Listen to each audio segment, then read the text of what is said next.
Hey, friends, welcome back to another episode of Reel It In with Will and Tucker. My name is Will. And I'm Tucker. Yeah. So I'm looking at Yeah, the cats right now.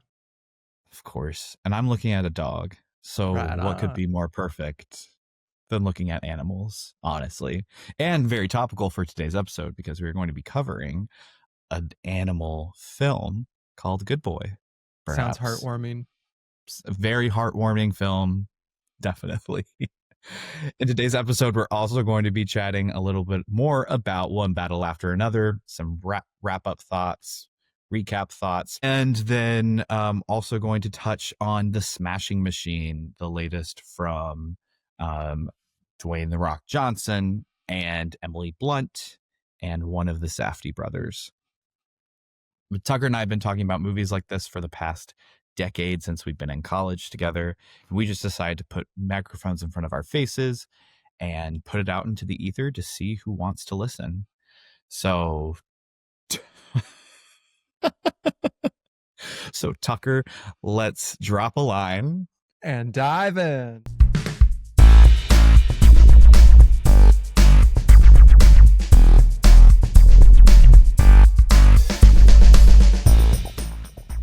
Me, wow. Sorry, the cat was like eating like a string. I was like, I don't even know what it was chewing on. Is that I've got a that's newborn JB? running around. Yeah. Did you watch any cat movies this week? Perhaps Cats 2019? Oh, that'd be a good Halloween movie to watch. It actually would be kind of scary. Kind of spooky. Yeah. No cat movies over here. I have been doing every October, Brooke and I do we try to watch a scary or creepy movie every Spooky. day of the week. We try to hit at least 31 in the month. We try to push it even further. But we got to see the National Theater Live recording of Frankenstein with Ooh, okay. Benedict Cumberbatch as the monster and Johnny Lee Miller as the doctor. Wow. Super good. It was that in so good. theaters? No, the Magnolia, what is it? The Modern up on Magnolia in Fort Worth does screenings that you can pay to see. Cool. So they do like a lot of like National Theater Live stuff. Sometimes they'll bring back older movies as well. They're going to be playing like the Clint Eastwood Dollars trilogy up there later this month, or Sweet. I think in November. So I'm excited for that. Nice. It's just like a cool place to hang out. Like usually we're the youngest people there. It's like us and a couple of like elderly Fort Worthers, Fort Worthians. But I'm glad you have some good programming outside of, your typical Hollywood fare there. Yeah. Oh, they're going to be playing Kelly Reichardt's The Mastermind there later this month as well. Like that's like the first place I saw that's going to be playing that. Wow. That'll be sweet. So that's neat. Yeah. Definite catch on that Frankenstein. Genuinely, we went home that night and the trailer for Guillermo del Toro's Frankenstein dropped. And I was riding so high on the one that I just saw that it was unfair. It was unfair. Yeah. Are you excited for that film? I was. But now that I've seen the other one, I'm like, I don't know if I need to see another interpretation of Frankenstein. Like I might have just seen the best. I don't know. But you haven't seen Hot Frankenstein. You haven't seen Jacob Elordi's Frankenstein. Oh, you think I don't think he's going to be hot in that movie. I think they're going to make him so. I'm just kidding. That's the one thing I am super counting on for that movie is I feel like Jacob Elordi is such a freak already. He's going to go wild with this. All right, I'm gonna speed run this other movies that I watched. Sweet. Rewatched Over the Garden Wall, which is a tradition. You gotta watch that at the beginning of fall season. Yes, yeah. I watched Freaks from 1932, the Todd Browning movie. If you like American Horror Story season 4, the Freak Show, this is kind of the movie. It's the real deal. It's pretty affecting. Loved it. Um, Tales from the Crypt, Demon Knight, good ass movie, underrated movie. You can watch it this month on Shudder. Yeah. Oh, Um, then I watched The Love Witch from 2016. Have you no, I don't know seen this one. Tumblr No, posts about this? Maybe no. Yeah, you know me, big on Tumblr right now. it's this is a movie from like 2016, but it's meant to look like it was made somewhere in the 60s. Oh, interesting. It's about this woman who's trying to find love, but she's using like witchcraft, and it's really arch. It's really campy. For me, it was Oh, it okay. was it was really funny. It was just a little bit uh too long. It's like, there's a lot of gaps in between the lines because like there's this awkward pacing that a lot of 60s movies have, and they're kind of replicating that here.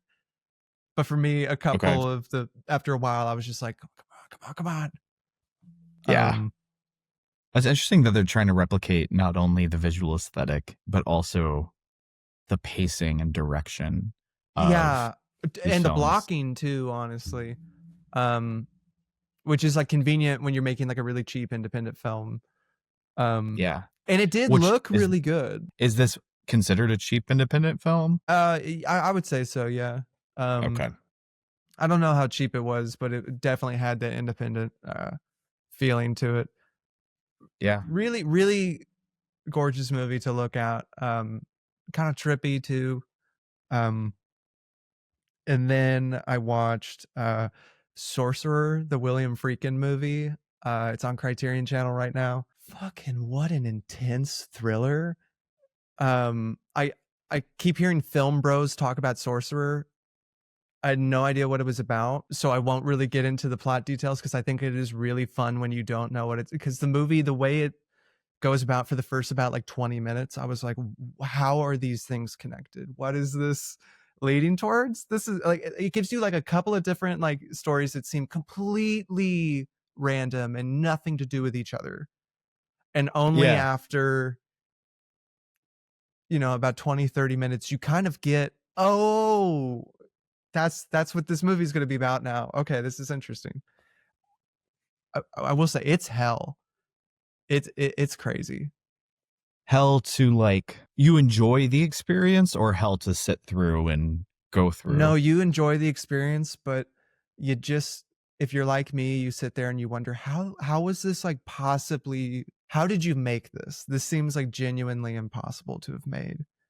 This is Okay. baffling to me that these are human beings reading lines. Like they're put into genuinely perilous situations. And I'm like, I have no idea how that isn't real. And I would be so surprised to find, I mean, I wouldn't be surprised to find out if some of the stuff is real. It's just an insane thriller, um, with like crime elements, adventure elements. It's a gnarly movie. Sorcerer, if you can get your hands on it, if you can rent it, if you can find it on a streaming service, if you can do your Criterion Channel free trials, I recommend to do it because I think it leaves at the end of this month. Um, Killer movie. Falls in line with the spooky scariness of October, or is that a little No, bit of a I wouldn't detour? say it was scary in that. It's definitely scary, but not in a creepy fun way. It's more just like you watch it and you're like, every 5 minutes I was like, that's the part where I would have died. That's the part where it would have been too much for me. That's the part where I would have just gone off. Um, Yeah. Even just I was like thinking about like being like an actor in the movie, and I was like, okay, that's the part where I think I would just like lose my mind. Um, Feel like that's enough for me. I'm done. I'm clocking out. no, literally.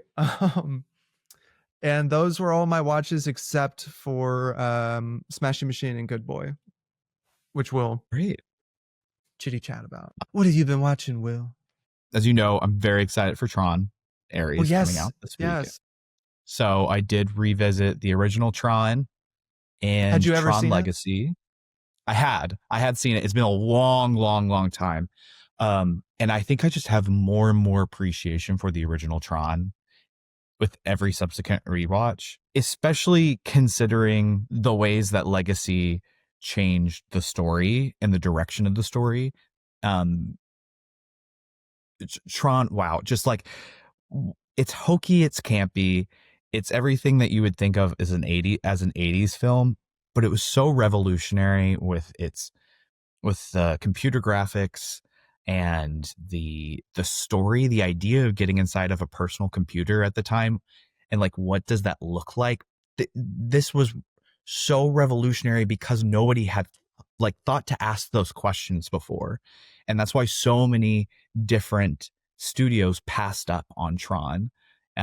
This was an independent feature for a while until Disney decided to like take a chance on it, and so I also watched the 20th anniversary making of Tron documentary. It's like an hour and a half. You can watch it on YouTube. It's truly fascinating because it is amazing what they were able to accomplish at that time and how they were able to accomplish it, and the amount of work and detail that went into making this film is just exceptional. Um, Also, the amount of ass in that movie is crazy. These Wait, form-fitting really? suits are Oh, wild. okay.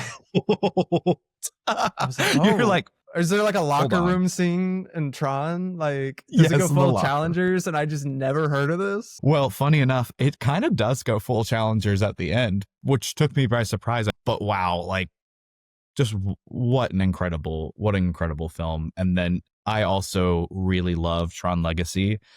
I don't think its story holds up very well in terms of the structure of like I guess the screenplay doesn't hold up very well with its structure.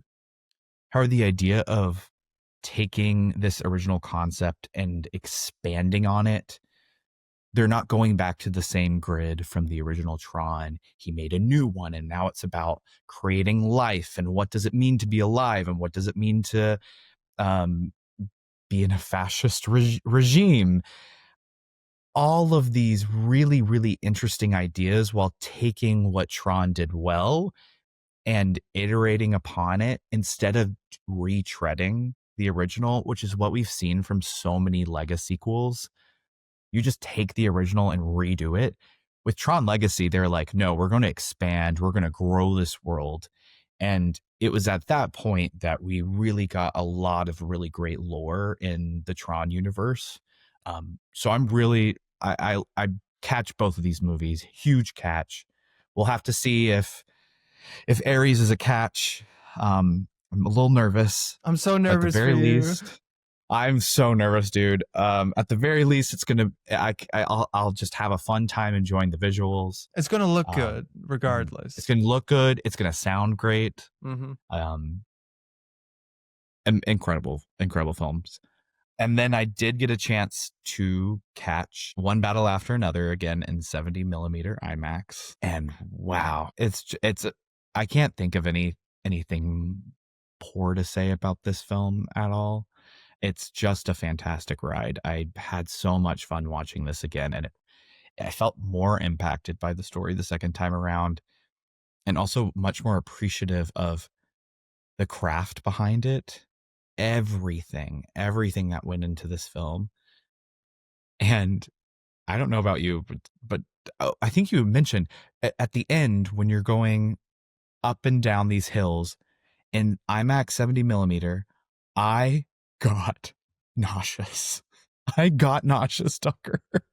It literally It makes you feel like you're gonna fall.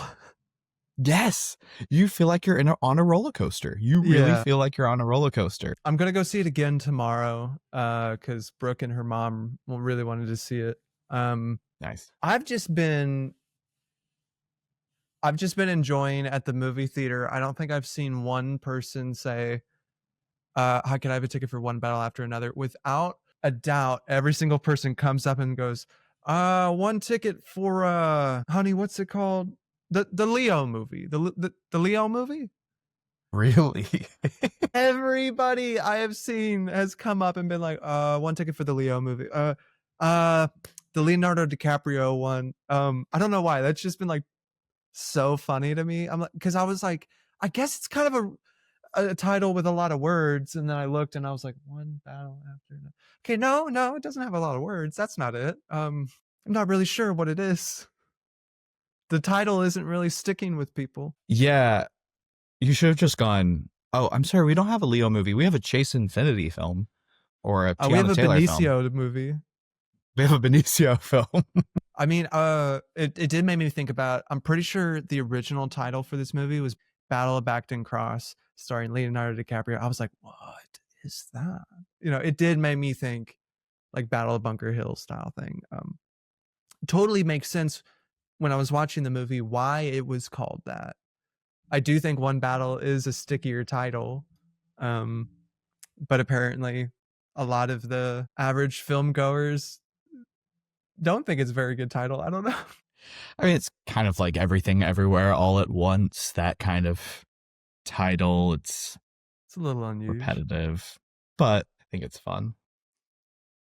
No, yeah, I think it's a totally normal movie, and I think people are being totally normal about it. Yeah, the discourse around this is really getting a little out of hand in some areas. Yeah, I think it's just a thing that like also happened with Eddington earlier this year, where people just kind of like have like these bad faith readings into the movies, and I do get it to an extent, but I don't think I don't know. Like Eddington wasn't a movie that was like go out there and be an asshole. I think it was just trying to reflect like the time and the feelings that we're all like bubbling up and having. I think this movie's doing the same thing to like reflect how it feels to just go about your, you know, you just want to be, you know, chilling on your couch, and it feels like stuff's going on over your head to try to just ruin everything. I don't know. No, I know what you mean. Eddington is a film about while we are fighting with each other, the rich are getting richer, And we're just going to and end up, we're disregarded. yeah, Right? we're going to end up exactly where they were wanting us to end up. Yes, There's nothing we exactly. can do to change it. But One Battle After Another says, no, we can do things to change it. And here are some certain ways that you can do that. However, there are consequences, and not all those people are good people. The film doesn't exonerate Perfidia Beverly Hills or the French 75. It's not promoting violence or political violence. It's just talking about how a group of people did something. And that's why I don't understand why conservative groups are freaking out about this movie, other than the fact that immigration is at the core of this story and people are fighting back against the system. And it's like, okay, well, you must be telling everybody that they have to go around in the streets and, you know, Incite start an violence. organized. And it's like, Yeah, no, incite man, violence. this is just a movie about how it feels right now. But also, like, for if anything, with the protests in that movie, at least in Bacton Cross, it's not the people who start the violence. It's the government who does. They incite the violence by putting a plant in and throwing a Send out Molotov Van cocktail. Halen. Send out Van Halen. And Yes. black truck rolls up behind the protesters, and out comes a masked man in an Eddie Van Halen tee lighting a Molotov cocktail. And it's so now the troops can kind of advance and feel totally justified for it, because you know we're fighting fire with fire. That is like one of the more interesting, like small little things that they do in the movie that just is very effective, communicates so much. Like, and you know, I'm a ride or die. I loved Eddington, but that one 30-second moment felt like the entire third act of Eddington summed 100%. up with one clean motion.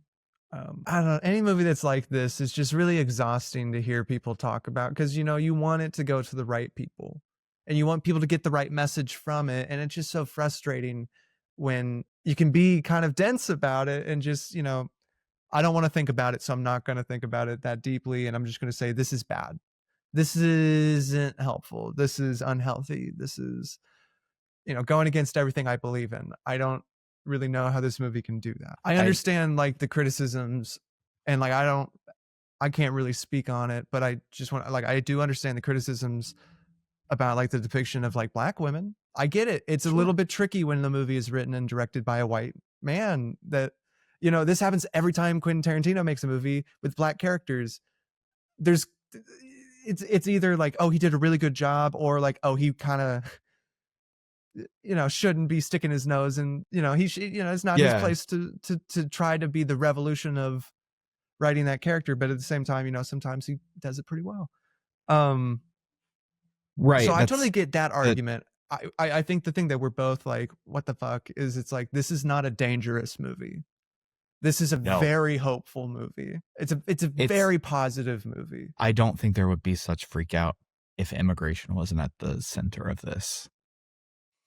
And that's so fucking ridiculous to me. Literally, just the Anyway, fact that they go to do a detainment center, yeah, or a detention camp, or whatever it's called. which That's is oh, does that make you uncomfortable seeing that? final thought for me on One Battle After Another. That extended sequence in Backton Cross from the protest through Sensei driving around and he's seeing everything happening. And then all of a sudden there's these skateboarders and they hang on to his car and have a full conversation. There's so much energy. And I think that sequence and that scene really captures what this film is about. It's about finding your community in a place of in a place of struggle. There's a moment in the third act of this movie when Chase Infinity is getting into a car during like a tense kind of shootout, and she doesn't have the keys, and that's when I noticed that the little car alarm that plays is the score of the movie. The dun dun dun dun dun dun dun. It's the Yes, same yes, yes, exact yes, yes, yes. key.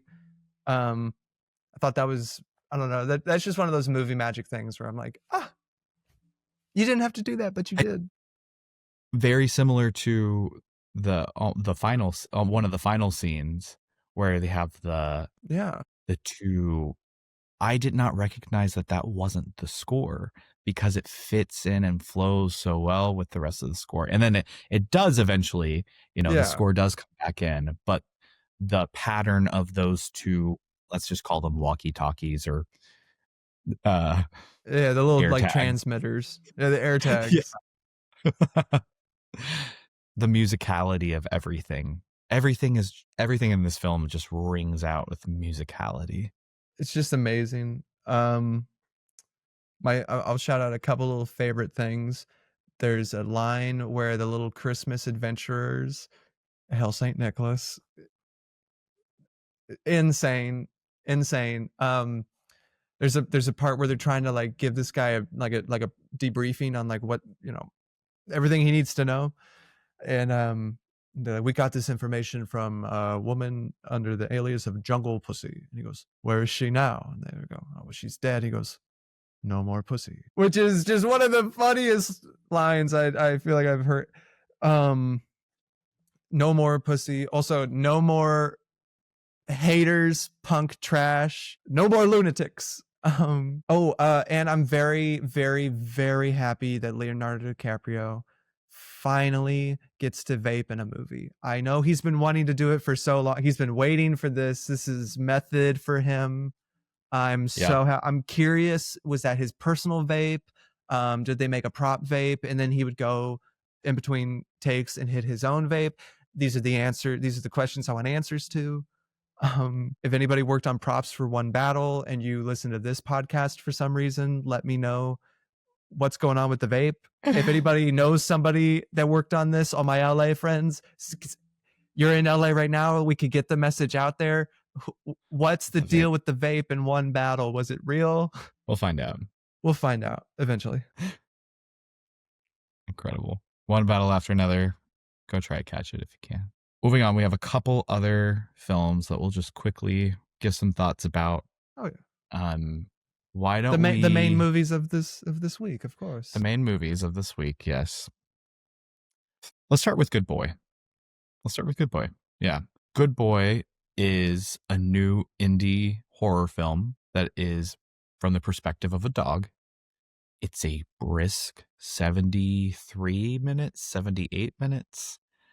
And it came out this weekend, and it has a lot of fanfare around the filmmaking. Tucker, what did you think of Good Boy? I thought this was really swell.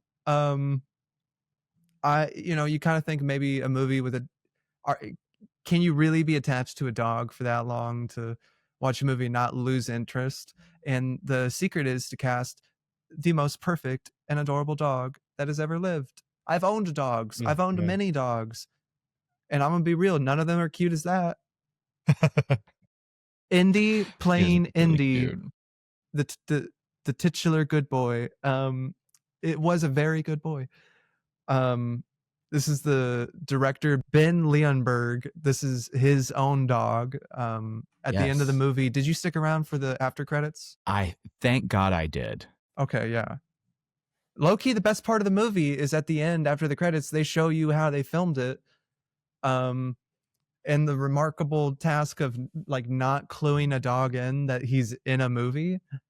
Um, Therefore you get just an incredible real performance. The dog doesn't need to stay focused in on one thing for an entire scene and memorize like this intricate blocking. The dog is allowed to twitch his ears and like look away for a second because Mm-hmm. it helps with the story.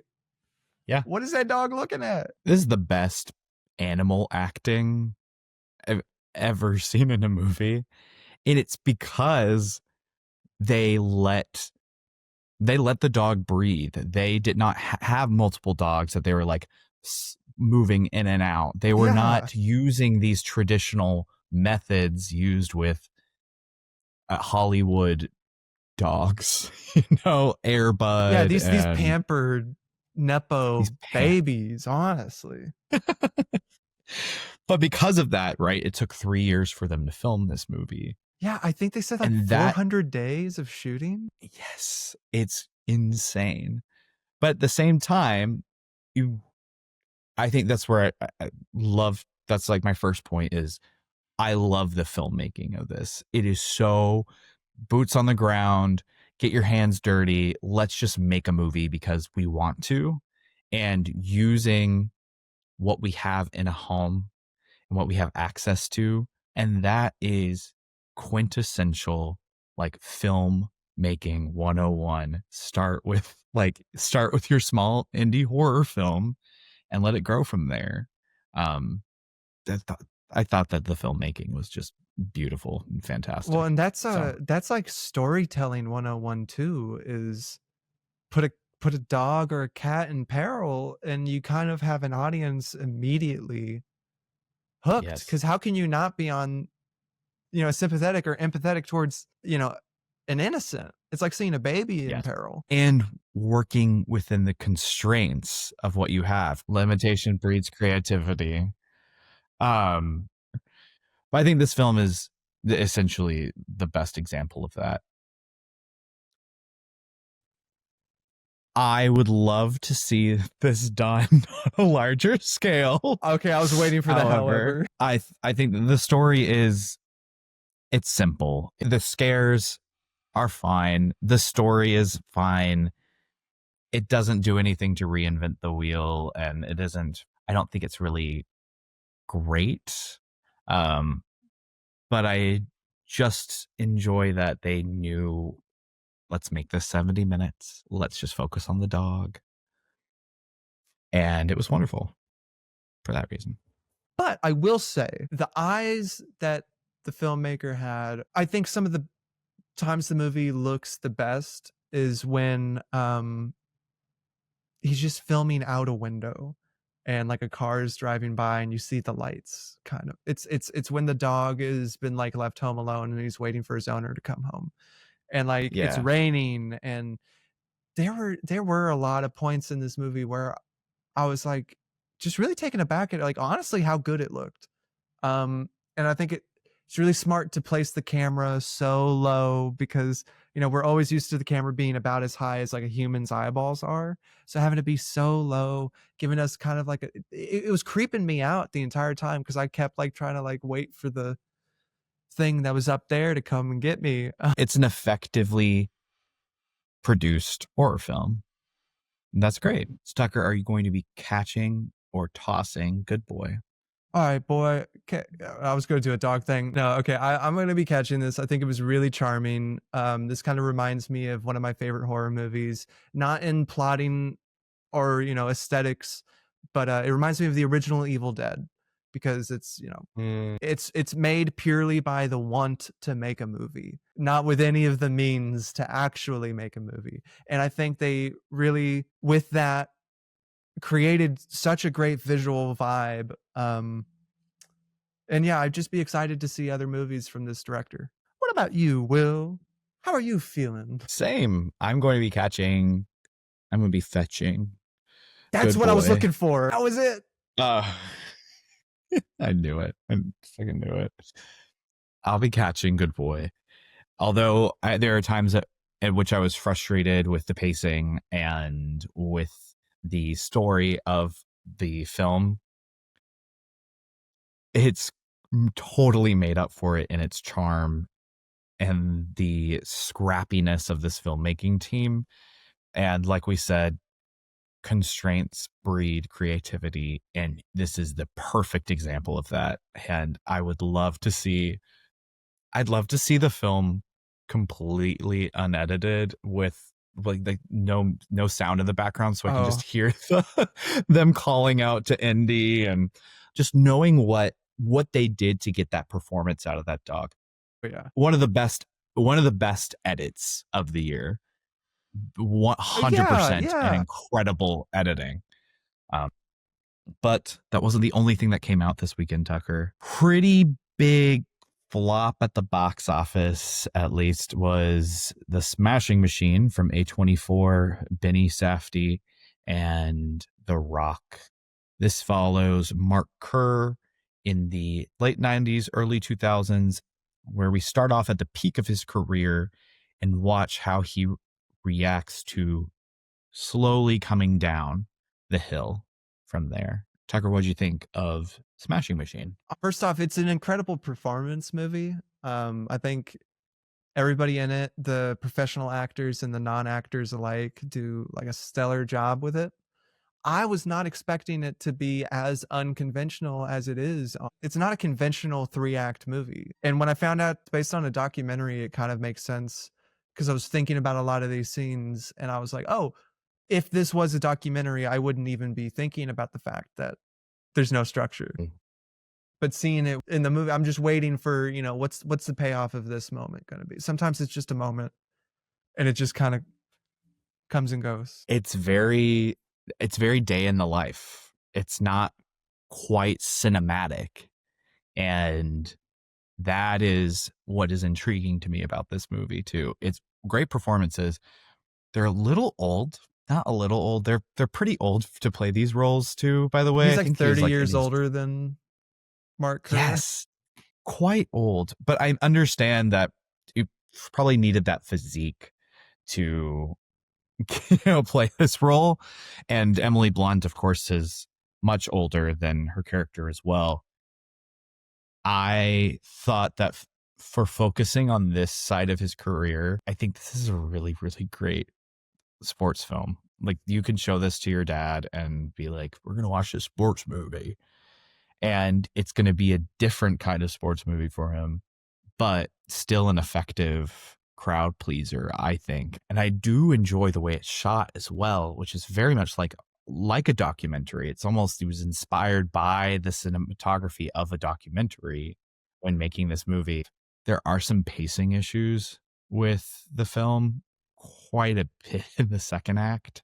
Yeah, it feels like there's a middle chunk of the movie that we're just not seeing. I think it's because like things are kind of leading in such a way that you think you think you're seeing an arc with the Emily Blunt character, you think you're seeing an arc with the best friend, and then there's like a 15-minute montage, unconventional montage, but it's his training sequence, and that feels like it takes like you know a little while to get through, and then once you're at the end of that, you're at the third act of the movie pretty much, and it's like we're barreling ahead with his uh, escalations at home with his very troublesome marriage. Well, they weren't even married at the time.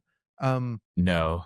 it kind of goes from A all the way to Z in between a training sequence, essentially. It's yeah, the relationship is definitely a challenge. She's wanting to support him and be there, but she's kind of a distraction for him.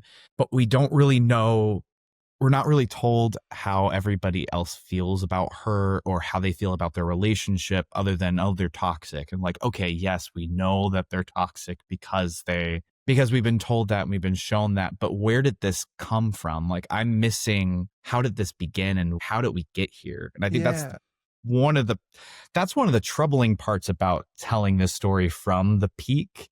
You don't get to see the rise of their How it was relationship. And beforehand, yeah. yes, yeah, it's not a tragedy though. That's the thing. This film isn't a tragedy. It's more of it is a triumph. It's about overcoming your own expectations. It's about overcoming your weaknesses and your addictions. And so that is a very hopeful part of the movie. However, I would have really liked to have gotten a little bit more prologue. Like, give me the first act is him at the height, tip top of his career. And then let's fall down again. Yeah, I think it's interesting because the all the scenes in the first half where there's conflict between him and Emily Blunt, you can have like opinions on either one of them based on what you're seeing in the scene, but you do not have any extra context. You don't know anything about the relationship other than these brief moments. So there were parts where he's the problem, and then there were, even in the same scene, it would switch and I'd be like, I guess she's the problem. No, he's the problem. Okay, okay, what some okay, is one of them the problem, or are they both the problem? It seems like they're both the problem. Then you get to the later part of the movie and you're finding out that everyone in his life thinks that she's bad for him. Well, man, I could have used a little bit of that early on to kind of get a clue, but you guys Right. weren't. It seemed like everybody was cool. But maybe, but But I could totally get that being the point of it. but but but at the same time, I was kind of on her team for a little bit because he was using and she was really trying to get him to stop using and it was really affecting her. And when he's like kind of getting on And to her about like the cactus and stuff. yes, exactly. Yeah, I just, and that's the thing. At the end of the day, relationships are messy. And this is a messy relationship put on screen. But there was no, I don't understand what the point was with showing us how, I don't want to say how messy the relationship was. Like, what was the intention other than just say that there was conflict at home and there was conflict in his life? Yeah, Um, it is kind of missing, presentational in that way where it's just like, okay, here it is. yes. And the point is kind of to be like, what the praise that I've heard for it is, it's like, it doesn't feel like we're supposed to be watching this. And it's kind of the point of a lot of those scenes is it's just like, oh yeah, this is how it really is, and it's uncomfortable and you don't know who's right. Um doesn't mean it's the most compelling thing for me. That's the thing. It's sometimes a story can be great and a relationship is messy. And yes, all these things really happen in real life, but does it make a compelling film? I do want to see it again now that I like can really understand what the film is going for from the jumping point. I think it would be a lot more enjoyable the second time. I don't think it was bad by any means. No, Um, no, I think I still find it quite good. Um, and just like Good Boy, I think a lot of the filmmaking takes the cake for me, and that's what makes it a better film. I will say the sound effects in this movie of the fight scenes really brutal, really uncomfortable, Yes. gross, dare I say. Punching has Yeah, never sounded so nasty. grabbing, yanking, biting, Kicking, everything. kneeing, Kicking, getting your kneeing. head and your neck kicked, like the sound of that. Oh my goodness, it genuinely made me like as squeamish as Good Boy did with like its horror scenes. Very painful. Very painful if you wanted to put your audience in his shoes. You definitely did that. Yeah. So, Tucker, are you going to be tossing or catching the smashing machine? I'm gonna be catching the Smashing Machine. It's really unconventional. You got to know going into it that it's not gonna be a traditional 3-act sports movie like you've always seen it to be. It's gonna share a lot of the same DNA, but use that as a jumping off point to get to what's ultimately a really interesting conversation movie. This is gonna be a really interesting movie to talk about with people, because I think people are going to take different things from different scenes because of the less story forward structure of it. But still a really, really great time with an amazing performance by The Rock. Yeah. Sorry, Dwayne Johnson. So sorry. How Oh my are God. you feeling about? How are you feeling about the Smashing Machine? I'm going to catch the Smashing Machine as well. I think it's a really interesting character study that masquerades as a sports film and takes the ideas of what is it like at when you're at the peak of your career and how do you handle no longer being the best. Is it very cinematic? No, not really. However, it is compelling to watch because of all of the cinematic qualities that Benny Safdie and the actors and the rest of the crew bring to the story. And for that reason, I think it's very refreshing. We haven't had when was the last time we had a great sports movie?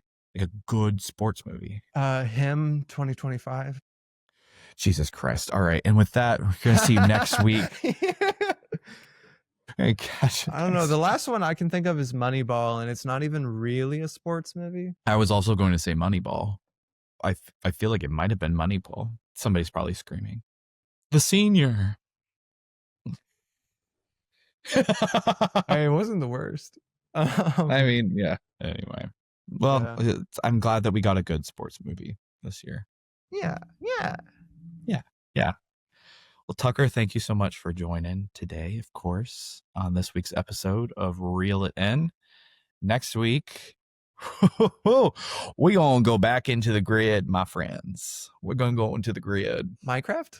We're going to Chicken Jockey? We're tossing blocks. Chicken Jockey. We're going to be talking about Tron, Ares. Maybe we'll dig into a little bit of Tron Legacy, a little bit of Tron. Who knows? So stay tuned for our episode on Tron Ares next week. And Roofman. And Roofman. Thank you. Yes, there are other movies coming out. I forgot. In the meantime, go ahead and subscribe to us on your favorite podcast platform of choice. Leave a like, comment, subscribe. We're also on YouTube, Instagram, and TikTok at Reel It In Pod. See you on the grid. Yeah. Well, yeah, I'll definitely be texting about Tron because I'll try to find some time to watch it. I've never seen the original Tron. Any of them? I've seen Legacy. Okay.